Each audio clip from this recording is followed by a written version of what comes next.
আজীবন যদি গুনাহ করো জন্ম থেকে মৃত্যু পর্যন্ত, আর কিয়ামতের মাঠে দাঁড়িয়ে যদি আমাকে বলে দিতে পারো যে আল্লাহ জন্ম থেকে মৃত্যু পর্যন্ত গুনাহ করেছি ঠিকই, কিন্তু বিপদে পড়লে কোনোদিন তাবিজের আশ্রয় গ্রহণ করিনি, বিপদে পড়লে কোনোদিন জিন পীরের আশ্রয় গ্রহণ করিনি, বিপদে পড়লে কোনোদিন মাজার দরগায় যায়নি, কোনো দিবস, কোনো স্থান, কোনো কাল, কোনো পাত্রকে আলাদাভাবে সম্মান করিনি, সেটা শহীদ মিনার হোক আর যে দিবসই হোক সেটাকে আলাদাভাবে সম্মান করিনি। যেমন হিন্দুরা করে শিবলিঙ্গের সম্মান, যেমন হিন্দুরা করে বটগাছের সম্মান, যেমন হিন্দুরা করে গঙ্গা নদীর সম্মান, এরকম আলাদা কোনো দিন, জন্মদিবস হোক, মৃত্যু দিবস হোক, আলাদা কোনো দিনকে, আলাদা কোনো স্থানকে, আলাদা কোনো কালকে আল্লাহ সম্মান করিনি। এইভাবে যদি আপনি বলতে থাকতে পারেন আল্লাহর সামনে এবং প্রমাণ করতে পারেন যে আপনি কোনো দিন শিরিক করেননি, তাহলে আল্লাহ বলতেছেন লা আতাইতু বিকরাবিল আরজি মাগফিরাহ, তোমার গুনাহ যদি আসমান জমিন ভর্তি হয় তা আমি আল্লাহ আসমান জমিন ভর্তি ক্ষমা নিয়ে উপস্থিত হব। এটাই হলো তাওহীদ, এটাই তাওহীদ। এই জন্য সব গুনাহ বরদাস্ত করা যায়, কিন্তু শিরকের গুনাহ বরদাস্ত করা যায় না। এই বক্তব্য থেকেই তওবা করতে হবে। বাড়িতে যত মূর্তি আছে, বাপের ছবি হোক, বাপের মূর্তি হোক, ঘোড়ার মূর্তি হোক আর হরিণের মূর্তি হোক, কোটি দামের হোক, ভেঙে ফেলে নতুন করে কালেমা পড়তে হবে যে আশহাদু আল্লা ইলাহা ইল্লাল্লাহ ওয়া আশহাদু আন্না মুহাম্মাদুর রাসূলুল্লাহ, ভেঙে ডাস্টবিনে ফেলে দিতে হবে। কোনো সুযোগ নাই, কোনো সুযোগ নাই। কেননা এইটা ছাড়া আপনার ইহকালও ধ্বংস, পরকালও ধ্বংস। তাওহীদ ছাড়া আপনার ইহকালও ধ্বংস, পরকালও ধ্বংস। আর যদি তাওহীদ ঠিক থাকে তাহলে কোনো না কোনো দিন নাজাত পাওয়ার সম্ভাবনা আছে। এটা কি বলা হয় শেয়ার করা, এটাই হচ্ছে বড় জুলুম। ইন্না শিরকা লাযুলমুন আযীম, শিরিক হচ্ছে মহা অত্যাচার, মহা অত্যাচার। আপনি সারাদিন রাস্তাঘাটে মাঠে ঘাটে কাজ করে টাকা পয়সা উপার্জন করে বাড়িঘর বানালেন, ছেলে মেয়ে বউকে খাওয়ান, আপনার বউ আপনার খেয়ে আপনার পরে আপনার বাড়িতে থেকে আর একজনকে ভালোবাসে, এটা কি অত্যাচার নয়? আপনি দোকান ভাড়া দিলেন, আপনার অধীনস্থ কর্মচারী আপনার দোকানে থাকে, আপনার খায়, আপনার বেতন ভোগ করে, লাভ দেয় অন্য কাউকে চুরি চুরি করে, এটা কি অত্যাচার নয়? অত্যাচার। তো আপনি যেই জমিনে বসে আছেন তার মালিক আল্লাহ, যে আসমানের ছায়ায় বসে আছেন তার মালিক আল্লাহ, সূর্যের মালিক আল্লাহ, আপনার জীবন মৃত্যুর মালিক আল্লাহ, আল্লাহ আপনার রব। তো এখন আপনি ইবাদত কি রবের করবেন, যে লালন পালন করে তার করবেন, না আর একজনের করবেন? যে লালন পালন করে তারই করতে হবে। খাবেন একজনের, গুণ গাবেন আর একজনের, এটা কি অত্যাচার নয়? যে একজনের নুন খায় আর একজনের গুণ গায় তাকে বাংলাতে কি বলে? নিমক হারাম। এই শব্দই আল্লাহ কোরআনে ব্যবহার করেছে। ইন্নাল ইনসানা লিরাব্বিহি লাকানুদ, মানুষ তার প্রতিপালকের ব্যাপারে বড়ই নিমক হারাম। নুন খায় আল্লাহর, গুণ গায় আর একজনের। নুন খায় আল্লাহর, গুণ গায় না আল্লাহর। হয় আর একজনের গায় অথবা আল্লাহর কারোই গায় না, আল্লাহরও গায় না। তাহলে কি নিমক হারাম না নিমক হারাম নয়? এই কথাই আল্লাহ কোরআনে বলেছে, ইন্নাল ইনসানা লিরাব্বিহি লাকানুদ, মানুষ তার প্রতিপালকের ব্যাপারে বড়ই নিমক হারাম। খায় আল্লাহর অথচ আল্লাহর গুণ গায় না। এই জন্য আল্লাহ বলেছে আকিমিস সালাতা লিযিকরি, দুনিয়ার মানুষ আমি জানি 24 ঘন্টা তোমরা আমার গুণ গাইতে পারবে না, যদিও 24 ঘন্টা আমারই খাও, আমারই জীবন মৃত্যু ব্যবহার করো, আমারই চোখ, আমারই ব্রেন, আমারই মেধা সবই ব্যবহার করো, তাও আমি জানি যে 24 ঘন্টা তোমরা আমার গুণ গাইতে পারবে না। কিন্তু একটা কথা মনে রাখিও, 24 ঘন্টা যদি না পারো তো কমসে কম যে কোনো মূল্যে, ইন এনি ওয়ে, দিনে রাতে 24 ঘন্টায় 5 বার আমার গুণ গাইবা। সে 5 বার কি? 5 ওয়াক্ত সালাত। আকিমিস সালাতা লিযিকরি, তোমরা 5 ওয়াক্ত সালাত আদায় করবা আমার গুণ গাওয়ার জন্য। একদম ছাক্কা অনুবাদ পবিত্র কোরআনের এই আয়াতের, যে আকিমিস সালাতা লিযিকরি, তোমরা 5 ওয়াক্ত সালাত আদায় করবা আমার গুণ গাওয়ার জন্য। 24 ঘন্টা গাইতে বলিনি, কিন্তু কমসে কম কয়বার? 5 বার। যদি 5 বার গুণ না গাও তাহলে তোমার সাথে আমার সম্পর্ক ছিন্ন। আর মানুষের সাথে, আপনার সাথে আপনার পিতার সম্পর্ক ছিন্ন হয়ে যাওয়া যতটা না কষ্টের, ইয়াকুব যখন তার সন্তান ইউসুফকে হারিয়ে ফেলল, ইউসুফ যখন 20-25 বছর খোঁজ নাই ইউসুফের, বাপেরও যদি এরকম কোনো সন্তান হারিয়ে যায়, মায়েরও যদি এরকম কোনো সন্তান হারিয়ে যায়, তো এটা বাপের জন্য মায়ের জন্য যতটা না কষ্টের, আল্লাহর সাথে সম্পর্ক ছিন্ন হয়ে যাওয়া তার চেয়ে বেশি কষ্টের। আপনাদের সকলের নিজেকে জিজ্ঞেস করা উচিত যে আপনার প্রতিপালকের সাথে আপনার সম্পর্ক আছে না ছিন্ন হয়ে গেছে। আপনার কি অভিভাবক আছেন, আপনি অভিভাবকহীন? কেননা আপনার বাপ মা আপনাকে যা ভালোবাসতে পারবে, আপনার যতটা অভিভাবকত্ব করতে পারবে, আপনার রব, আপনার লালন পালন কর্তা আল্লাহ আপনাকে তার চেয়ে বেশি ভালোবাসে। আপনার পিতা মাতার চাইতে আপনার আল্লাহ তাদের চাইতে বড় অভিভাবক। হাসবুনাল্লাহ নি'মাল ওয়াকিল নি'মাল মাওলা ওয়া নি'মান নাসির। আমাদের জন্য আল্লাহই যথেষ্ট, আল্লাহই হচ্ছেন উত্তম অভিভাবক এবং উত্তম সাহায্যকারী। তো আপনার সাহায্যকারীর সাথে আপনার সম্পর্ক আছে না ছিন্ন হয়ে গেছে? আপনার অভিভাবকের সাথে আপনার সম্পর্ক আছে না ছিন্ন হয়ে গেছে? যিনি আপনাকে ভালোবাসেন তার সাথে আপনার সম্পর্ক আছে না ছিন্ন হয়ে গেছে? যিনি আপনার সৃষ্টিকর্তা তার সাথে আপনার সম্পর্ক আছে না ছিন্ন হয়ে গেছে? এটা প্রত্যেক মানুষের নিজেকে জিজ্ঞেস করা উচিত।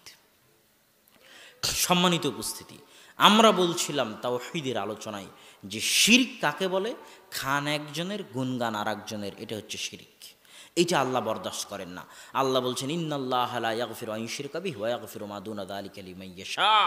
সব গুনাহ ক্ষমা করতে রাজি আছি, এই শিরকের গুনাহ ক্ষমা করতে রাজি নাই। খাবা আমার, গুন গাবা আর একজনের, এটা ক্ষমা করতে পারবো না। সম্মানিত উপস্থিতি, তাওহীদ এবং শিরকের সংক্ষিপ্ত আলোচনার পর আপনাদের সামনে সুন্নাত এবং বেদাতের আলোচনা একটু সংক্ষিপ্তভাবে করি। সুন্নাত এবং বেদাতের আলোচনা বুঝাতে গিয়ে আপনাকে প্রথমত বুঝতে হবে, আপনারা কি অধৈর্য হয়ে যাচ্ছেন? সুন্নাত এবং বেদাতের আলোচনা বুঝাতে গিয়ে আপনাদের প্রথমত বুঝতে হবে যে মানুষের জীবন দুই ভাগে বিভক্ত। কয় ভাগে? দুই ভাগে। মানুষ যখন মসজিদে থাকে তখন একটা ভাগ, মানুষ যখন সালাত আদায় করে তখন একটা ভাগ, মানুষ যখন সিয়াম পালন করে তখন একটা ভাগ, মানুষ যখন হজ করে তখন একটা ভাব। যখন সালাত, সিয়াম, হজ, এই যে এখানে বক্তব্য শুনতে এসেছেন, এটা যখন শেষ হয়ে যাবে, বাইরে যখন যাবেন, ওটা হচ্ছে দুনিয়া। ওটাকে কি বলে? দুনিয়া। মসজিদ থেকে ফজরের সালাত পড়ে যখন বাইরে বের হবেন, ওটাকে কি বলে? দুনিয়া। একটা ইবাদতের জগৎ আর একটা দুনিয়ার জগৎ। মানুষের জীবন কয় ভাগে ভাগ? একটা দুনিয়া আর একটা এবাদত, একটা এবাদত আর একটা দুনিয়া। এবার বুঝেন, এবাদতের জগতে হুকুমের নাম হচ্ছে সুন্নাত আর বেদাত। এবাদতের জগতে হুকুমের নাম কি? আর দুনিয়ার জগতে হুকুমের নাম হচ্ছে হালাল আর হারাম। আপনি যদি আমাকে জিজ্ঞেস করেন যে হুজুর বা শায়েখ বা আব্দুল্লাহ ভাই, একসাথে হাত তুলে দোয়া করা কি হালাল না হারাম? প্রশ্নটা ঠিক হবে না। প্রশ্নটা কি হতে হবে বলেন? শ্রোতারা কি বুঝতে পারেননি আমার কথা? প্রশ্ন কি হতে হবে? একসাথে হাত তুলে দোয়া করা কি সুন্নাত না বেদাত? এটা প্রশ্ন হতে হবে। কেন? হালাল হারাম হচ্ছে দুনিয়ার সাথে সম্পৃক্ত। আপনি যদি আমাকে জিজ্ঞেস করেন যে আব্দুল্লাহ ভাই, মদ খাওয়া কি সুন্নাত না বেদাত, প্রশ্নটাই ঠিক হয়নি। কেননা মদ খাওয়া কিসের সাথে সম্পৃক্ত? দুনিয়ার সাথে সম্পৃক্ত। আর দুনিয়ার হুকুম কি? হালাল আর হারাম। আর ইবাদতের হুকুম কি? সুন্নাত আর বেদাত। এতটুকু বুঝা গেছে তো সবাই? এবার চলেন, ইবাদত হচ্ছে সুন্নাত বেদাত, দুনিয়া হচ্ছে হালাল আর হারাম। দুনিয়ার ক্ষেত্রে ইসলামের নিয়ম হচ্ছে, আল্লাহ এবং আল্লাহর রাসূলের নিয়ম হচ্ছে, মূলনীতি হচ্ছে যে দুনিয়ার জগতে যা কিছু আছে সবই হালাল।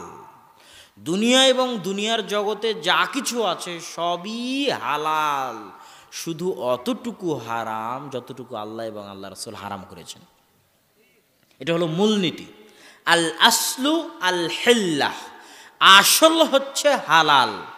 হারাম প্রমাণ করতে হলে দলিল দিতে হবে। হারাম প্রমাণ করতে হলে কি দিতে হবে? দলিল দিতে হবে। যেমন আপনাকে একটা উদাহরণ দেই। আল্লাহ সুবহানাহু ওয়া তাআলা পবিত্র কোরআনে বলছে, হুররিমাত আলাইকুমুল মাইতাতু ওয়াদ-দামু ওয়া লাহমুল খিনজির, তোমাদের জন্য হারাম করে দেওয়া হয়েছে রক্ত, মৃত জিনিস, শূকরের গোশত। আল্লাহ রাসূল হাদিসে বলছেন, তোমাদের জন্য হারাম করা হয়েছে যী মিখলাবিন, যী নাবিন ওয়া সিবা, যার থাবা আছে, থাবাওয়ালা প্রাণী, যার শিকারি দাঁত আছে, শিকারি দাঁতওয়ালা প্রাণী, কুকুর শ্রীগালের মতো, থাবাওয়ালা বলতে বাঘ সিংহের মতো, সেবা হিংস্র প্রাণীর গোশত খাওয়া হারাম। যারা খারাপ জিনিস খেয়ে বড় হয়, অপবিত্র জিনিস খেয়ে বড় হয়, জাল্লালা, যে সমস্ত মুরগি অপবিত্র জিনিস খেয়ে বড় হয় তাদের গোস্ত খাওয়া হারাম। এইভাবে আল্লাহ রাসূল বলতেই থাকলেন। এখন কথা হচ্ছে আল্লাহর রাসূল খাবারের মধ্যে যা হারাম করেছেন, আল্লাহ খাবারের মধ্যে যা হারাম করেছেন তা বাদ দিয়ে কিয়ামত পর্যন্ত যত খাবার আবিষ্কার হবে সব খাবার কি হবে? হালাল হবে। এই যে আজকে যখন আমাদেরকে এখানে খাওয়া দেওয়া হলো, তখন অনেক খাবার আছে যে খাবারগুলো আল্লাহ রাসূল জীবনে কোনো দিন দেখেনি। যেমন আপনাদের বদল গাছের বিখ্যাত সন্দেশ, আল্লাহ রাসূল দেখেছে নাকি? হ্যাঁ, তো এইটা যে হালাল, এটার কোনো দলিল দিতে পারবেন? এটার কোনো দলিল নাই। এটার দলিল কি? আল্লাহ রাসূল এটাকে হারাম বলেননি, যা যা হারাম বলেছেন তার মধ্যে এটা নাই। তাহলে দুনিয়ার জগতে মূলনীতি হচ্ছে সবই কি? জোরে বলেন, সবই কি? শুধু হারাম কোনটা? যেটা আল্লাহ এবং আল্লাহ রাসূল কি করেছেন? হারাম করেছেন। যেমন ব্যবসার জগতে বহু কিছুকে আল্লাহ রাসূল হারাম করেছেন। ধোঁকা দিয়ে ব্যবসা করা হারাম, এইভাবে ব্যবসা করা হারাম, সুদি ব্যবসা করা হারাম। এখন এগুলো বাদ দিয়ে কিয়ামত পর্যন্ত যত ব্যবসা আবিষ্কার হবে সব কি হবে? আল্লাহ রাসূলের যুগে মোবাইলের ব্যবসা ছিল, এই প্যান্ডেল বানানোর ব্যবসা ছিল? একটাও ছিল না। তো এইগুলোর মধ্যে যদি আল্লাহ রাসূলের নিষেধাজ্ঞা প্রবেশ না করে তাহলে সব কি হবে? হালাল হবে। কিয়ামত পর্যন্ত আরও যদি শত ব্যবসা আবিষ্কার হয় সব ব্যবসা কি হবে? হালাল হবে। তাহলে আল আসলু আল হিল্লা। এবার ইবাদতের জগতে দুনিয়াটা বুঝা এসেছে তো সবার? আমি সবার কাছে শুনতে চাই, একটু বলেন তো বুঝতে পেরেছেন? এবার ইবাদতের জগতে সবই বেদাত। সবই কি? জোরে বলেন তো, জোরে বলেন, সবই। শুধু অতটুকু সুন্নাত যতটুকু আল্লাহ এবং আল্লাহ রাসূল বলে গেছে। এবার বুঝা গেছে সবই কি? বলেন তো, সবই বেদাত। শুধু কতটুকু সুন্নাত? যতটুকু আল্লাহ এবং আল্লাহ রাসূল বলে গেছেন ততটুকু সুন্নাত। কেন এই কথা? এই কথা এই জন্য যে মুহাম্মদ হচ্ছেন রাসূলুল্লাহ, আল্লাহ রাসূল সাল্লাল্লাহু আলাইহি ওয়াসাল্লাম। আর একজন রাসূলের দায়িত্ব হচ্ছে যা যা খারাপ কাজ, যা যা গুনাহের কাজ, সব খারাপ আর সব গুনাহের কাজ থেকে তিনি নিষেধ করে যাবেন, এটা তার দায়িত্ব। আর যা যা নেকির কাজ, যা যা কল্যাণের কাজ, যা যা ইবাদতের কাজ, প্রত্যেক নেকি ইবাদত কল্যাণের কাজ তিনি করে যাবেন বা দেখিয়ে যাবেন, এটা তার দায়িত্ব। এমন কোনো নেকির কাজ থাকতে পারেন না, এমন কোনো নেকির কাজ থাকতে পারে না যেই নেকির কাজের কথা রাসূল বলে যাবেন না, তাহলে তিনি রাসূল নন। নাউজুবিল্লাহ। এমন কোনো নেকির কাজ যদি থাকে যেটা রাসূল বলে যাবেন না, তাহলে তিনি রাসূল নন, তার দায়িত্ব পালন করেননি, দায়িত্ব পালনে খেয়ানত করেছেন। এমন কোনো গুনাহের কাজ থাকতে পারে না যেই গুনাহের কাজ থেকে রাসূল নিষেধ করে যাবে না। যদি না করে থাকেন তাহলে তিনি রাসূল নন, দায়িত্ব পালনে খেয়ানত করেছেন। নাউজুবিল্লাহ। কথা কি বোঝা যাচ্ছে আমার? অতএব কোনো কাজকে যদি ইবাদত প্রমাণ করতে হয় তাহলে আগে দেখাতে হবে যে আল্লাহ রাসূল করে গেছেন। আল্লাহ রাসূল যদি করে না গিয়ে থাকেন আর আপনি যদি বলেন এটা ইবাদত, তাহলে আপনি বলতে চাচ্ছেন এটা ইবাদত হওয়া দরকার ছিল, আল্লাহ রাসূলের করা উচিত ছিল, বলা উচিত ছিল, এটাও ইসলামী শরীয়তের অংশ, কিন্তু আল্লাহ রাসূল খেয়ানত করে বলে যাননি। এটা আল্লাহ রাসূলের জন্য কত বড় অপমানজনক বলেন, কত বড় অপমানজনক? অনেক বড় অপমানজনক। এই জন্য কিয়ামতের মাঠে আল্লাহ রাসূল বলবেন, সুহকান সুহকান সুহকান লিমান গায়্যারা বাদি। আমার মৃত্যুর পরে আমার দিনের মধ্যে যারা মাতাব্বরি করেছো, বাটপারি করেছো, মাতাব্বরি করে দিনের মধ্যে কম বেশি সংযোজন বিয়োজন করেছো, তারা দূর হও। এদের হাউজে কাউসারের পানি পান করার অধিকার নাই।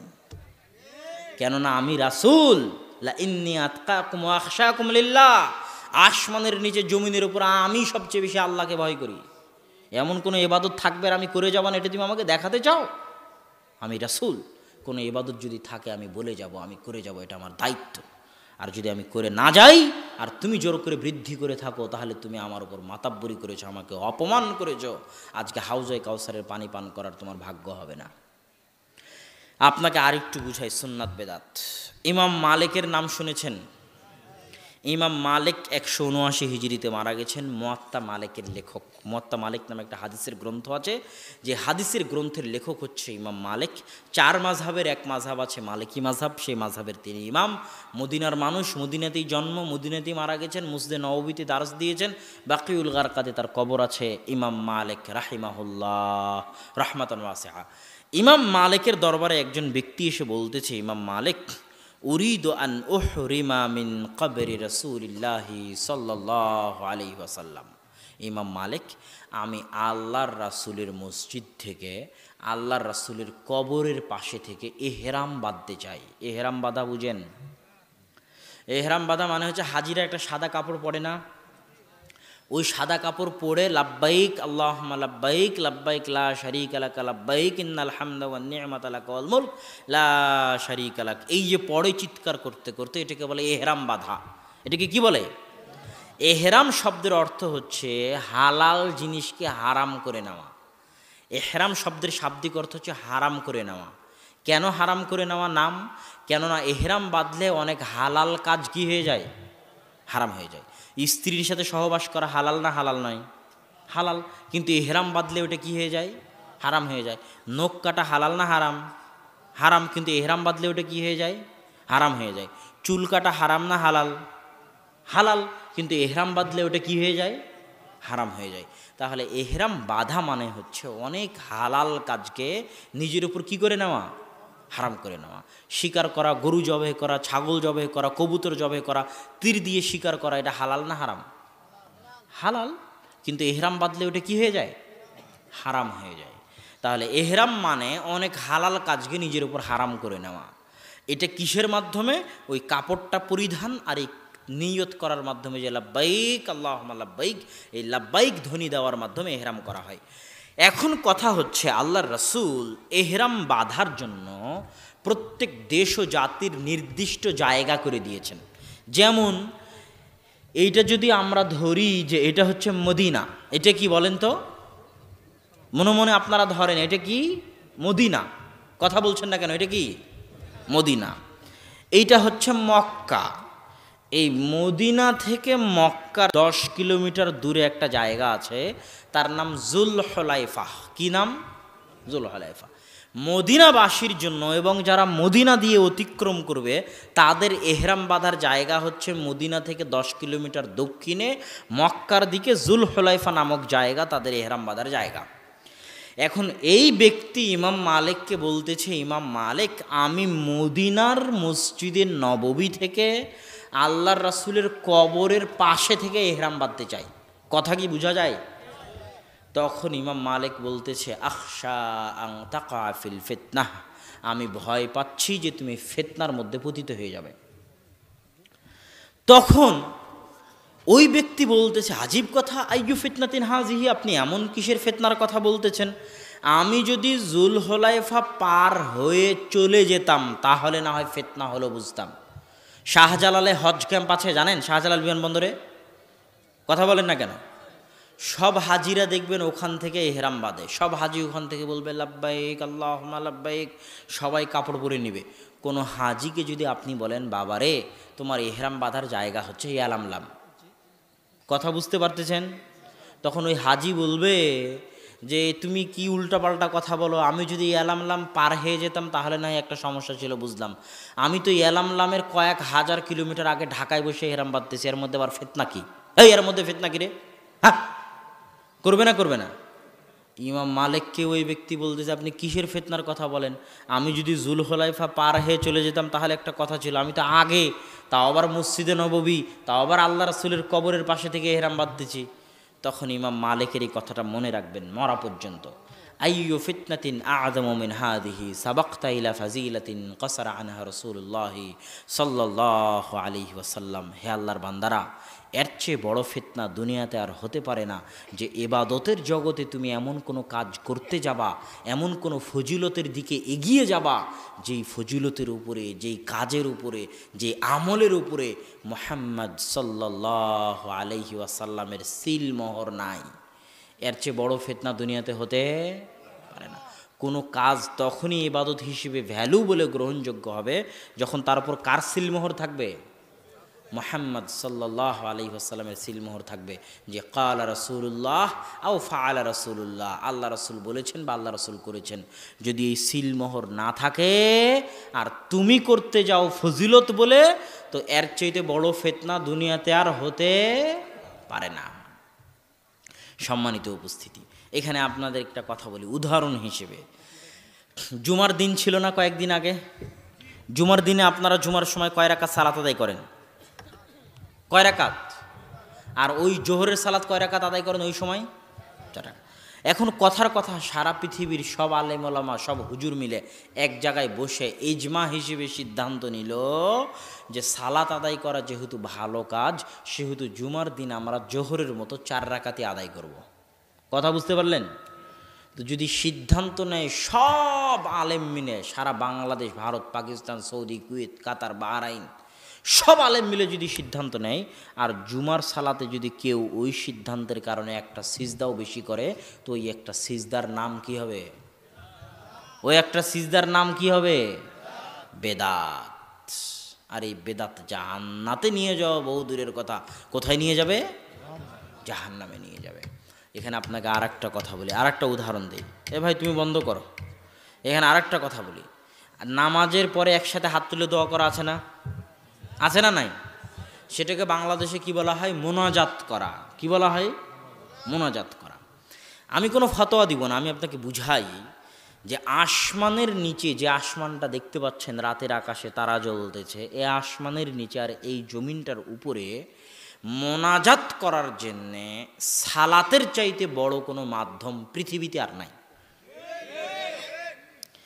সারা আলাইহা সালাতু ওয়াসসালাম যখন বিপদে পড়লেন, জালেম বাদশাহ যখন তার সাথে খারাপ ব্যবহার করতে চাইল, তখন তিনি আল্লাহর সাথে মোনাজাত করতে চাইলেন, আল্লাহর কাছে মোনাজাত করতে চাইলেন। মোনাজাত করার জন্য তিনি জালেম বাদশাকে বললেন যে আমাকে একটু সময় দাও, অজু করি আর কি করি? 2 রাকাত সালাত আদায় করি। তার মানে আল্লাহর নিকটে মোনাজাত করার সবচেয়ে বড় মাধ্যম কি? সালাত। রাসূল সাল্লাল্লাহু আলাইহি ওয়াসাল্লাম যখনই কোনো বিপদে পড়তেন, বা দারাইলা সালাহ, যখনই কোনো বিপদে পড়তেন তখনই তিনি মোনাজাতে দাঁড়িয়ে যেতেন, মানে সালাতে দাঁড়িয়ে যেতেন। সালাত শব্দের শাব্দিক অর্থ কি? দোয়া করা। দোয়া করা মানে মোনাজাত করা। দোয়া করা মানে কি? সালাত শব্দের শাব্দিক অর্থ কি একটু সবাই বলেন তো? দোয়া করা। সালাত শব্দের শাব্দিক অর্থ কি? দোয়া করা মানে কি? মোনাজাত করা। তাহলে সালাত মানে মোনাজাত, সালাত মানে মোনাজাত, সালাত মানে মোনাজাত। মোনাজাত করার সালাতের চাইতে বড় মাধ্যম দুনিয়াতে আর নাই। বিশ্বাস না হলে আমি আপনাকে বলি, আপনি যে বিপদে পড়েন না কেন, ওয়াল্লাহি আল্লাহর কসম, ওয়াল্লাহি আল্লাহর কসম, আমি বহু চাক্ষুষ সাক্ষী এরকম ঘটনার। যে কোনো বিপদে পড়েন না কেন, বিপদে পড়া মাত্রই ওই এমপি, মন্ত্রী, চেয়ারম্যানকে ফোন করার দরকার নাই। আপনার ছেলে অ্যাক্সিডেন্ট করেছে, রাজশাহী মেডিকেলে আছে, আপনি এখান থেকে 2-3 ঘন্টা সফর করে রাজশাহী মেডিকেলে যাবেন, তারপরে ওখানে গিয়ে দেখবেন কি হচ্ছে। তার আগে বাড়িতে বসে আল্লাহকে বলেন, আল্লাহ আমার ছেলে মেডিকেলে আছে, তুমি হেফাজত করিও। 3 ঘন্টা যেতে যা সময় লাগবে তার আগেই আল্লাহ ব্যবস্থা করে দিবেন। তো আল্লাহর নিকটে যে মোনাজাত করবেন, তার জন্য সবচেয়ে বড় মাধ্যম কি? 2 রাকাত সালাত। যখনই বিপদে পড়বেন, ওয়াল্লাহি আল্লাহর কসম, 2 রাকাত সালাত আদায় করেই দেখিন। বিপদে পড়ে, বিপদে পড়া মাত্রই সালাতে দাঁড়িয়ে যাবেন, বিপদে পড়া মাত্রই অজু করে 2 রাকাত সালাতে দাঁড়িয়ে যাবেন। আমার কোনো ভাষা নাই, আমার বুঝানোর কোনো ভাষা নাই মানুষকে এটা বুঝানোর যে এই 2 রাকাত সালাতের ফজিলত কত। আমার মনে হয় না এমন কোনো বিপদ আছে দুনিয়াতে যে বিপদ এই 2 রাকাত সালাত আদায় দিয়ে দূর করা সম্ভব নয়। এমন কোনো বিপদ আমার মনে হয় না দুনিয়াতে আছে যেই বিপদ এই 2 রাকাত সালাত দিয়ে দূর করা সম্ভব নয়। 2 রাকাত সালাত দিয়েই ওই বিপদ দূর করা সম্ভব।